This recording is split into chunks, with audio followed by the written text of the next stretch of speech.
नमस्कार, मी संदीप बर्वे, युवक क्रांती दल, भारत जोडो अभियान आणि महाराष्ट्र बचाव गट आणि सामाजिक संघटनांच्या वतीने आता जे मतदान पुण्यामध्ये सुरू आहे, या मतदानाच्या दिवशी आम्ही मतदारांना सहायता करण्यासाठी एक कक्ष जो इथे काँग्रेस पक्षाचा उभा राहिलेला आहे, त्या पक्षामध्ये व्हॉलंटिअरिंग करतो आहे.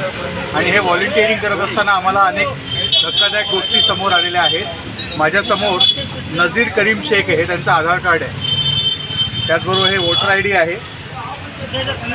आणि या मतदार यादीमध्ये त्यांचं नाव हे मयत असं दाखवलेलं आहे. म्हणजे जी व्यक्ती इलेक्शन कमिशनच्या दृष्टीने मृत्यू पावलेली आहे ती जिवंत आहे, याचा पुरावा मी तुमच्यासमोर देतो आहे.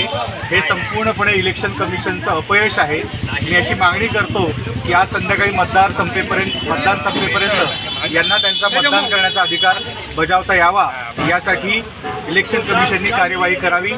मी संदीप बर्वे पुन्हा एकदा विनंती करतो की आपण सर्वांनी ही गोष्ट लक्षात घ्यावी की अनेक अशी नावं, जी नावं स्वतः जी व्यक्ती जिवंत आहेत त्यांना मृत दाखवण्यात आलेलं आहे, त्यांची नावं डिलीट केली गेलेली आहेत आणि खूप मोठा अन्याय आहे. आणि असे जर प्रकार सगळ्या बूथवर असतील तर याचा खूप मोठा फटका या निवडणुकीमध्ये बसू शकतो.